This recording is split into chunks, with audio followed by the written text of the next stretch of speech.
Ndoqëm të ndëruar shikues një përmbledhje të BE-s që nga fillimi, që nga themelimi deri te funksionimi dhe deri te ditët e sotme dhe do vazhdojmë të flasim për ditën e Evropës, duke pas parasysh që sot shënohet në gjitha shtetet e Bashkimit Evropian, mirë po në Kosovë shënohet në mënyrë krejt e veçantë, duke pas parasysh se e kemi ditë pushimit tash e sa kohë dhe vazhdimisht në këto vitet e kaluara në fakt është folur se duhet ose nuk duhet të jetë ditë pushimit dita e Evropës, është dukur e çuditshme për shumë kë, mirë po vazhdon të jetë e tillë dhe vazhdon të jetë edhe sot ditë pushimi në institucionet e Kosovës 9 maj.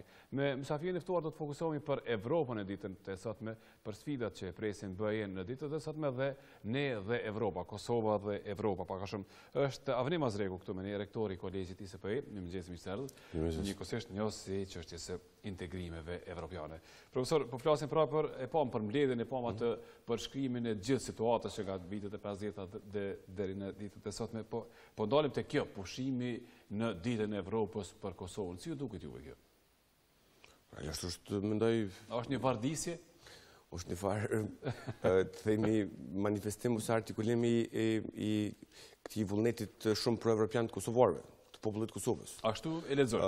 Ashtu i zhdosh, ndoshta kishte qenë më së miri me e lexu për shkakun se, siç e thatë edhe ju, në shumë shtete aktualisht anëtare të Bashkimit Evropian, por në shumë shtete aspirantë të Bashkimit Evropian, vullneti i këtyre shteteve përkatësisht pro-evropianizmi nuk është aq i lartë sa është në Kosovë. Kosova vazhdon të mbetet, edhe pse në plot raste e diskriminuar në fakt për shumë proceseve që kanë të bëjnë me aksesionin përkatësisht anëtarësimin e vendit, populli jonë vazhdon të mbetet populli më pro-evropian.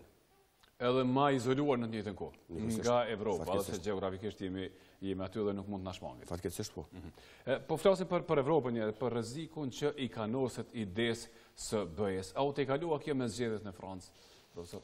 Mendoj ky konteksti i thellimit të Bashkimit Evropian, sepse në plot raste mendoj edhe në këto struktura institucionale që janë përgjithëse kompetente për me e përfaqësuar Kosovën në fakt, për me folë për rolin e Kosovës në këtë procesin e anëtarësimit në Bashkimin Evropian, po jo rol edhe në mediat e shkruar dhe elektronike, terminologjia që i referohet këtij procesi është pak gabim. Me fjalën integrime evropiane mundohen me i mbulu çdo aspekt të Bashkimit Evropian. Në këtë rast, mendoj që problemi esencial i Bashkimit Evropian pej themelimit e deri më tash ka qenë ajo që quhet vullnet për të u thelluar, vullnet për të u bashkuar edhe më të tjerë në kontekst të dorëzimit të sovranitetit nga shtetet anëtare. Dhe kjo në fakt është ai emëruesi i përbashkët që karakterizon Bashkimin Evropian që nga themelimi, faza e saj embrionale, siç që u përmend, traktati për qymëra që lek deri më tani. Sa shtetet janë gati me dorëzuar sovranitet në organet supranacionale të Bashkimit Evropian. Dhe kjo është një proces, në fakt, që tani i ka kaluar gjatë më tepër vite. Dhe gjatë këtë procesit, kjo ka qenë karakteristika kryesore. Sa shtetet janë gati me dorëzuar sovranitet, me heq dorë nga sovraniteti i tyre, qaq është i thelluar Bashkimi Evropian, qaq është i bashkuar Bashkimi Evropian, dhe sa ka ngecje në këtë proces, qaq është themi fragjil Bashkimi Evropian. Domethënë, për me e konkludu të themi këtë farë përshkrimi si inicial, Bashkimi Evropian funksionon në raport me vullnetin e shteteve për të funksionuar Bashkimi Evropian. Po, duke pas parasysh atë që ndodhi me Brexit, me idenë ose me ato që flitej se mund të ndodhin eventualisht nëse do të kishim një rezultat tjetër të zgjedhjeve në Francë, në Holandë, në disa prej shteteve të tjera, po them a ka noset një lloj rreziku BE-s apo tashmë me këto zgjedhje, me këtë rezultat që e kemi të shpallur në Francë, kjo ide një herë për një herë është aty, është e qëndrueshme.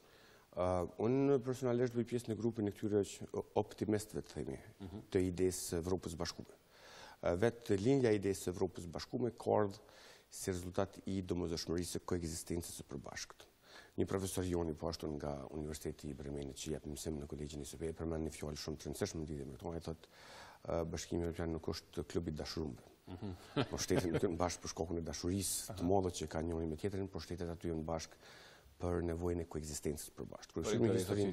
Absolutisht, kur kështu historinë në Francës ose Gjermanisë shumë lufta 300 vjeçare, 400 vjeçare që kanë ndodhur, shumë përgjakshme në fakt, pothuajse nuk ka cep të Francës që nuk ka varreza të ushtarëve gjerman, po ashtu nuk ka cep Gjermanisë që nuk ka varreza të ushtarëve francezë.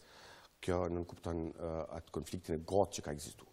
Dhe në fund ideja e Evropës bashkuar ka si zgjidhje e problemeve shekullore që i ka pas Evropa. Që domethënë Bashkimi Evropian siç njihet këtu të na kanë herë jo më të drejtë, normalisht është projekti më i madh ekonomik në botë.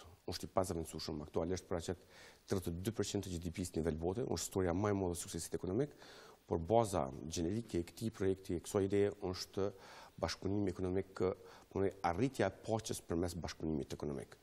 Edhe normalisht tash shtrohet ajo pyetja, a është mundur që paqja të jetë e qëndrueshme apo të mirëmbohet vetëm nga konteksti i integrimit ekonomik.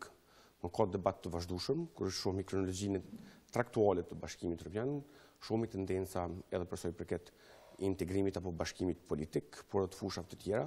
Normalisht jo me qatë intensitet edhe shkallë sa ka ndodhur integrimi ekonomik, por edhe këto vazhdojnë të ecin edhe më tutje. Unë nuk besoj që Evropa, përkatësisht ideja e Evropës së Bashkuar, do të mund të kolapsohej, sepse kolapsimi themi apo shpërbërja e Evropës në këtë rast sjell stota të paparashikueshme. Sepse ideja generale, ideja përgjithshme, bazike e kësaj ka qenë se si me bë paqen të mundur në Evropë, sepse pa paqen në Evropë nuk ka paqen në nivel bote. Evropa fatkeqësisht i ka eksportuar 2 luftë robotnore për botën. Por njëkohësisht Evropa është vendi që ka eksportuar artin, dijen, kulturën, zburimet shkencore, gjitha këto do të thonë janë po ashtu bazën e vet gjenerike e kanë në Evropë. Prandaj Evropa me një farë mënyrë ka të 2 dimensionet. E ideja e Evropës së Bashkuar ka qenë që Evropa mos më qenë identifikimi i eksportimit të luftrave dhe këto aty në shkatrimeve që kanë ndodhur në botë. Prandaj siç e thamë më parë, siç ka thënë edhe profesori i nderuar Bujtleri, Evropa nuk është klubi i dashurëve, është rezultat i koekzistencës së përbashkët. Pavarësisht që në një moment të caktuar shtetet mund me qenë më pro-evropiane, apo popujt apo lëvizjet politike më pro-evropiane, në një moment të caktuar me pas një farënje, por njëkohësisht është edhe një farë identifikimi themi simbolik i një profesori tjetër, po ashtu që vjen pe Universitetit Heidelbergut të ne, që thotë edhe ka një farë shpjegimi po ashtu shumë simbolik edhe shumë inteligjent mendoj. Bashkimi Evropian është puna e bicikletës. Duhet në vazhdimsi me ecë. Nganjëherë ajo bicikleta është shumë e ngadalshme, nganjëherë është shumë e shpejtë. Po ideja është që kjo bicikleta nuk do të mundojë kurrë, sepse po të ndalet bicikleta ajo kolapson. Prandaj Bashkimi Evropian në këtë rast ka një farë intensiteti të ecjes shumë të shpejtë, ka një farë intensiteti të ecjes shumë të ngadalshme.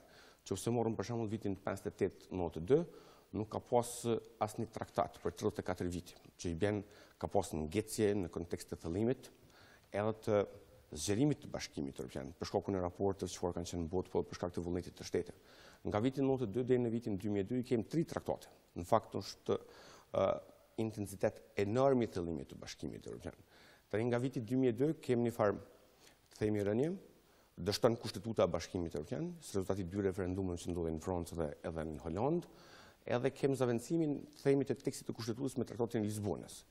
Mirë po është evidente që pas krizës financiare globale, sepse edhe faktorët e jashtëm ndikojnë në proceset brenda Bashkimit Evropian, ka pas një ngecje, përkatësisht ka pas një themi ulje të intensitetit të ecjes së thellimit të Bashkimit Evropian.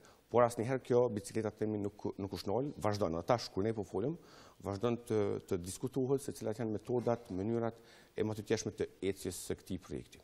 Nëse përdorim metaforën e dashurisë aty për BE-n, tërheqja e një palë të rëndësishme nga kjo dashuri e madhe, a e ka dëmtuar gjithë këtë bashkim interesash, forcash, si që rasti me Brexit, pra, me Britaninë? Kjo ka tingëlluar çuditshme për shumë njerëz, po edhe pas rezultateve të referendumit që kanë qenë pro Brexitit, pro daljes së Britanisë madhe.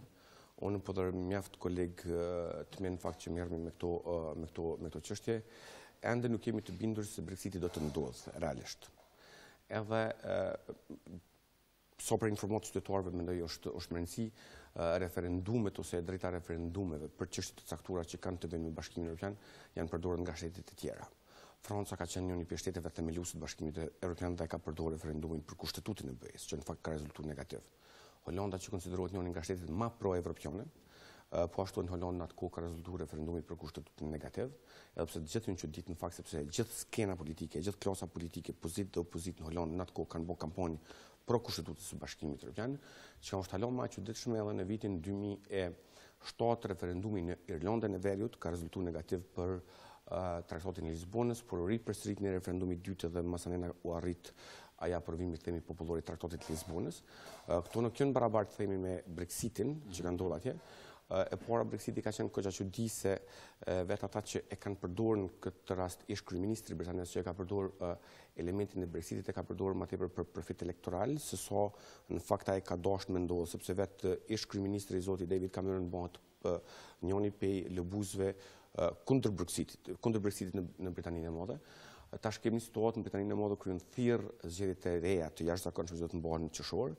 Tash kemi kryeministrin e Britanisë së Madhe që bën thirrje për një themi mazhëroncë më të fuqishme parlamentare për me e mbështet procesin e negociatave. Ky proces negociatav do të zgjatë së paku 2 vite, është shumë kompleks, është i ndërlikuar dhe normalisht nuk dihet as nuk është gjendje askush as në Britaninë e Madhe me parashikues se cili do të jetë epilogu i këtij Brexitit nëse vërtet ndodh, për një arsye thjeshtë, sepse në vitin 1973 kur Britania e Madhe është antarësuar në Bashkimin Evropian, në fakt e ka transformuar një sistem të vetin politik, ekonomik dhe juridik.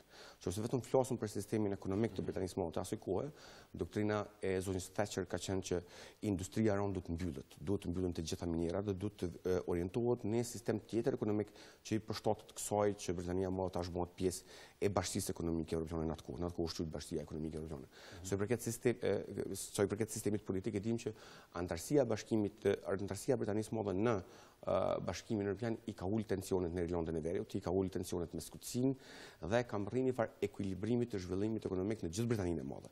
Tash nuk ka dallime tepër të mëdha midis Skocisë, themi, Manchesterit, Liverpoolit ose Londrës për sa i përket shkallës së zhvillimit ekonomik. Domethënë shkalla e zhvillimit ekonomik është parafërsisht uniforme dhe kjo ka ardhur si rezultat i politikave të strukturuara ekonomike të Bashkimit Evropian, që është edhe ideja në fakt e funksionimit të BE-s, po ashtu Irlanda e Veriut domethënë tani është një vend ose pjesë e qetë e Britanisë së Madhe, nuk ka akte terroriste çfarë kanë ndodhur më përpara. Për çka po flasim na? Na po flasim domethënë për një sistem ekonomik, juridik dhe ekonomik, politik, ekonomik dhe juridik që ka funksionuar në Britaninë e Madhe që nga viti 1973. Nuk mundet, është e pamundshme të ofrohet nga cili do shtet që të vendosë të dalë nga ky sistem për 24 orë. Prandaj pasojat më kanë të paparashikueshme, unë ende besoj që do të gjendet një aranzhman i cili do të rezultojë në mos daljen e Britanisë së Madhe përfundimtare nga bashkimi. Edhe pse procedurat për dalje kanë nisë dhe janë absolutisht procedurat për dalje dhe negociatat janë në fazën më iniciale, domethënë janë në fazën e dizajnimit të këtyre negociatave, edhe pse negociatat mundin me për një situatën në riaranzhim të raportit Britania e Madhe Bashkimi Evropian.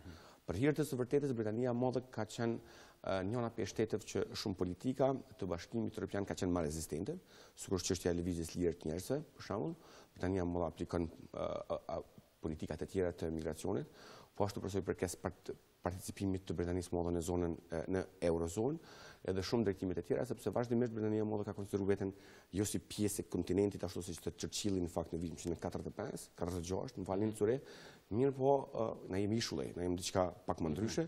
Në fakt Britania e Madhe ka marrë themi Bashkimin Evropian në 2 shpejtësi, për shumë tash njerëz të kontinentit, edhe të jetës publike, mediale, por edhe akademike mendojnë që Britania e Madhe është një farë lirimi të themi i Bashkimit Evropian për një ecje më të shpejtë. Ky ka qenë edhe qëndrimi i zotit Juncker, aktualisht presidentit të Komisionit Evropian, që është teknokrati numër 1 në BE, ku bën thirrje për fillimin e implementimit të nenit 50 më njëherë dhe fillimin e procedurave që sa më shpejt më ndodh. Po kem pasur një farë entuziazmi themi brenda kontinentit që Brexiti më ndodh, po është pak a shumë e kuptueshme se kreta i kapital që është investuar në Britaninë e Madhe, kreta të kompani të jashtme që kanë ardhur në Britaninë e Madhe, për shembull vetëm japonezët kanë investime diku rreth $50 miliardë në Britaninë e Madhe, ato bizneset do të rialokohen. Normalisht qytetet si Parisi, Londra, Frankfurti, Müncheni, qytetet e tjera do të jenë të interesuar ta tërheqin këtë kapital investim. Po ta rialokojnë këtë biznes, normalisht ato do të jetë më pozitive. Është mendoj interesant me citu kryetarin e Londrit të Berlinit, sepse Berlini është qytet-shtet, si Bremeni, Hamburgu, këto trija kanë dovar statuse specifike. Thotë, domthonë një nga pyetjet e gazetarëve thotë se si e keni prit rezultatin e Brexitit. Normalisht thotë unë e shkurtoj procesin e intervistës së thotë është shumë e dhëmshme kjo që ka ndodhur në fakt me Brexitin, po 3 minuta më vonë nuk marr telefonin dhe i telefonu kompanitë që janë në Londër. Çfarë është ideja? Po, ideja është domethënë me tërheq sa më tepër Berlinit ashtu ato kompani që ekzistojnë në Londër. Prandaj mendoj që është proces tetë i komplikuar, tetë i ndërlikuar, që vetë britanezët nuk janë të bindun që ata kanë vendosur diçka të mirë. Po ç'a duhet ndodhë që Britania të rikthehet, po e them, brenda gjirit të BE-s? Duhet një referendum i ri apo kush e merr një vendim tjetër? Është në fakt Britania është brenda Bashkimit Evropian. Kuptimin e asaj që të menjanohet ajo që ka ndodhur me referendum. Të menjanohet rezultati i Brexitit. Është e mundur të ndodhë një referendum i ri, po unë mendoj që është e mundur që edhe gjatë negociatave midis Bashkimit Evropian edhe Britanisë Madhe të gjendet një modus vivendi i cili do të akomodoj, themi, ato interesat pak më nacionaliste të britanezëve, por edhe interesat e Bashkimit Evropian. Aktualisht Britania Madhe nuk është e interesuar me dalë nga tregu i brendshëm i Bashkimit Evropian. Aktualisht Britania Madhe nuk është e interesuar me u largu, themi, automatikisht. Apo i bie që Britania është e gatshme të marrë e jo t'jap?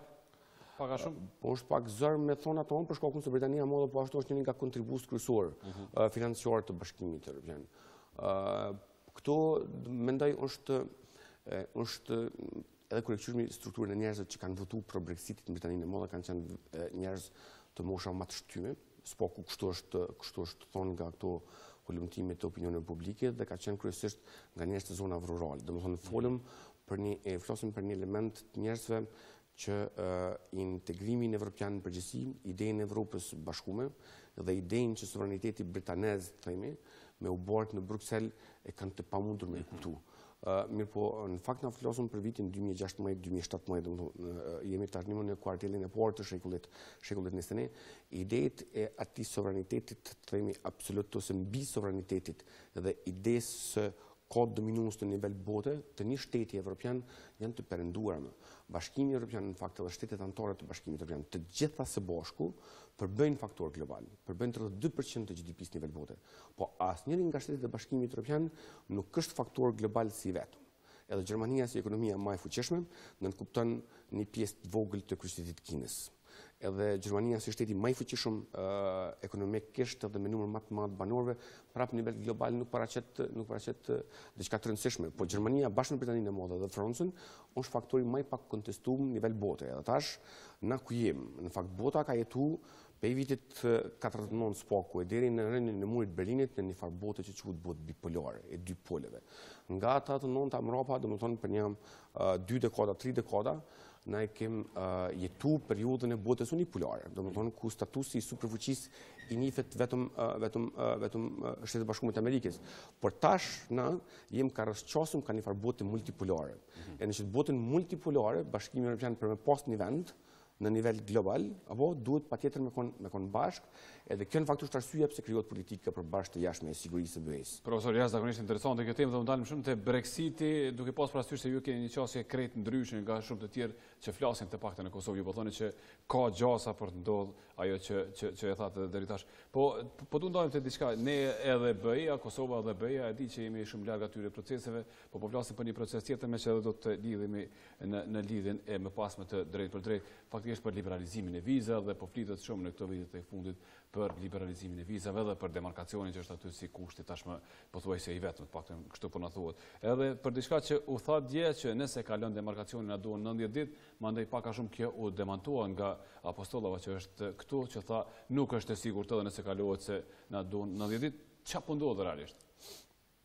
Po kështu edhe prapë domethënë një kuçi dashpërum me këtë çështje në Kosovës në raport me procesin e antarësimit të Kosovës në Bashkimin Evropian, për shkakun se elementi kritik kryesor që Kosova e ka në këtë proces është çështja e 5 mosnjohjeve. Bashkimi Evropian ka 28 shtete anëtare, nga këto 23 e kanë njohur pavarësinë e Kosovës, ndërsa 5 nuk e kanë njohur Bashkimin Evropian. Siç u tha në kronikën e juaj me të drejtë, dy organet kryesore vendimorëse të BE-s janë Këshilli Evropian dhe Këshilli i Bashkimit Evropian. Në këto dy organe na nuk mundem me prit, është ambici imagjinore jona, me prit që na kem raporte normale ose marr vendime politike për Kosovën të drejta përderisa ekzistojnë të 5 mosnjohje, sepse fatkeqësisht ende të gjitha shtetet, të përfshin edhe Maltën si shtetin më të vogël, e ka të drejtën e bllokimit të një vendimi në organet vendimorëse të Bashkimit Evropian. Rrjedhimisht Kosova aty pas 5 mosnjohje, domethënë nuk mundet me prit, është ambici imagjinore siç e thash, me prit një vendim politik të drejtë për Kosovën. Kjo është që kërkush atë s'mund ta garantoj. Kjo është e parë. Një proces. E dyta, veçso për ilustrim, Kosova është i vetmi shtet që ka bërë marrëveshjen për stabilizim asociim pa proces ratifikimi nga ana shteteve anëtare. Çfarë do të thonë procesi ratifikimit? Na kemi rastin e demarkacionit me Mengjesit, pse duhet mu ratifikuni marrëveshjen ndërkombëtare, është për shkakun se marrëveshja ndërkombëtare nuk krijon efekte ligjore pa u ratifikuar në parlamentet respektive të këtyre shteteve. E Kosova në historinë e zgjerimit të Bashkimit Evropian është i vetmi shtet që e ka bërë mëson pa proces ratifikimi në parlamentet respektive të këtyre shteteve. Kjo është e dyta, domethënë është mirë me e kuptuar qytetarët e Kosovës këtë fakt të themi, sepse çështja mendoj është shumë deklarative, sa i përket liberalizimit vizave. As kush, as Angela Merkel, as tash kryetari i ri i Francës Macron, as Jean-Claude Juncker, as Mogherini, edhe as kush kur nuk e ka thonë, një datë të caktuar se kur mund të merret vendimi. Te ne kanë thënë sa dush. Te ne kanë thënë shumë. Te ne kanë thënë për 2010-s, edhe pse nuk kanë filluar negociatat me Komisionin Evropian. Negociatat kanë filluar në 2012, por te ne kanë thënë që vizat bëhen për një kohë shkurtër. Jo në çershori shtatori jo po. Kjo është ilustrimi një çështje krejtësisht deklarative. Si shkon procesi i marrjes së një vendimi për vizat. Në fakt vetëm sa për ilustrim çka ka thënë Bashkimi Evropian çështë demarkacioni i kufirit ratifikohet që unë personalisht jam pro ratifikimin të demarkacionit, jo vetëm për hir të vizave, po për interesat strategjike të Kosovës që cenohen nga mos ratifikimi i kësaj marrëveshje, vetëm sa për ilustrim duhet me post chart na kemi rezolutën 1244 ende në fuqi. Rezoluta 1244 mundet me provokuar një prezencë ruse, sepse ai kufi sipas rezolutës 1244 fatkeqësisht nuk është kufi i Republikës Kosovës me Republikën e Molizit, po është kufi i Serbisë me Molizit. Forca e këforit, forca shumë këmbëshe e këforit që dominohet nga NATO, nuk i përjashton në rezoluta 1244 mundësinë e prezencës ruse. Prandaj shqiptarët e Kosovës, institucionet e Kosovës, kompozicioni politik me të provokuar një prezencë, një ardhje të prezencës ruse në Kosovë, mendoj që është gabim historik. Do të kenë përgjegjësi historike këta njerëz që nuk e kuptojnë drejt mendoj këtë procesin e ratifikimit të demarkacionit, po mendoj që është pozitive që e kanë dalë me liberalizimin e vizave, sepse liberalizimi i vizave është temë popullore. Këtë njerëz të dojnë, por realisht është anakronike, është e padrejtë. Kur nuk ka ndodhur një kusht i tillë i demarkacionit në procesin e liberalizimit të vizave. Edhe kjo është mendoj me interes për qytetarët e Kosovës me prezantuar për si merret vendimi, mendoj është e drejtë. Po. Për qytetarët e Kosovës, mendoj është e drejtë për neve me shpjegu pak se si merret vendimi. E di si është profesor që kemi shumë pak kohë, në fakt kemi kaluar minutat në dispozicion, e di që është shumë interesante edhe kjo pjesë, po nëse fillojmë me shpjeguna merr kohë pak më të gjatë, apo jo nuk mund besoj me 2-3 fjali ta shpjegojmë, do ta lëmë për një herë tjetër profesor, me që ju po thoni që ka shumë interes për liberalizimin e vizave dhe kjo është më së vërtet, ne mjafton të shkojmë para ambasadave ku e keni edhe ju, kolegjin aty, ta zon para ambasadës së Zvicrës, ku është edhe kolegja Flanza ku ka një numër të madh qytetarë çdo ditë që presin, edhe pothuajse edhe nënçmohen me gjithë ato dokumente që duhet i dorëzojnë për të marrë një vizë për të tutuar si njerëz normal të Evropës. Faleminderit profesor për prezencën, duket se nuk e kemi lidhur, kështu që mund ta zhvillojmë edhe për pak bisedën, nëse mundemi ta zgjerojmë me na shpjegoni pak a shumë edhe për procesin. Po, edhe nëse nesër ndodh procesi i demarkacionit të kufirit, ratifikohet marrëveshja e demarkimit të kufirit. Që nuk e di më të ndodhë. Do të zhbllokohet procesi. Themi kushtimisht, nëse ndodh nesër, domethënë do të zhbllokohet procesi. Dhe organi i fundit i cili e merr vendimin, institucioni i fundit i cili e merr vendimin për po ose jo për Kosovën, është Këshilli i Bashkimit Evropian, përkatësisht konfiguracioni i ministrave të brendshëm. Si votohet në këtë këshill? Në versionin më optimist, më pozitiv për Kosovën, duhet me votu 55% të shteteve që i përfaqësojnë 65% të popullsisë. Dhe mundet me këtë nivel me kalu vendimi mirë, po nëse themi kushtimisht 4 shteteve nuk ju teket me të përdorur minorancën bllokuese. Ato 4 shtete duhet me përfaqësu 35% të popullsisë së Bashkimit Evropian. Fatmirësisht për neve këto 5 shtete që nuk na kanë njoftë, nuk i përfaqësojnë 35% të popullsisë së Bashkimit Evropian, por ka shtete që e kanë njoftë Kosovën, që nuk janë pro politikës së dyrëve të hapura. Për me përfunduar themi këtë farë shpjegimi, i bën që kërkush nuk mund të garantojë se cili do të jetë qëndrimi i shteteve. Prandaj çfarë do premtimi për një datë të caktuar me vizave, është gabim. Po thoni që lobimi nuk ka mjaftuar deri më tash, dhe nuk është se kemi, si më thon, votat, numrat e siguruara dhe se kanë gjithçka këtu brenda. Lobimi ka qenë krejtësisht gabim, që ka ndodhur, sepse për me posë si merret si bëhet si lobohet për një proces, institucionet e Kosovës do të marrë shembull ditë merr bushati. Kur duhet me ndodh një vendim pozitiv për shtetin, përfaqësues të shtetit duhet me shku me bisedu me shtetet individuale. Përfaqësues të Kosovës nuk kanë bisedu me shtete individuale, s'po në televizion se kem po, që ta kanë ndërmarrë një farfushate për me i bind shtetet, sepse në fund ministrat e shtetet kanë me votu, e jo teknokratë të Bashkimit Evropian. Faleminderit një herë profesor, duket se përfundimisht e kemi lidhje, ja kaloj tani fjalën kolegeve të mia Delfinës e Flanzës.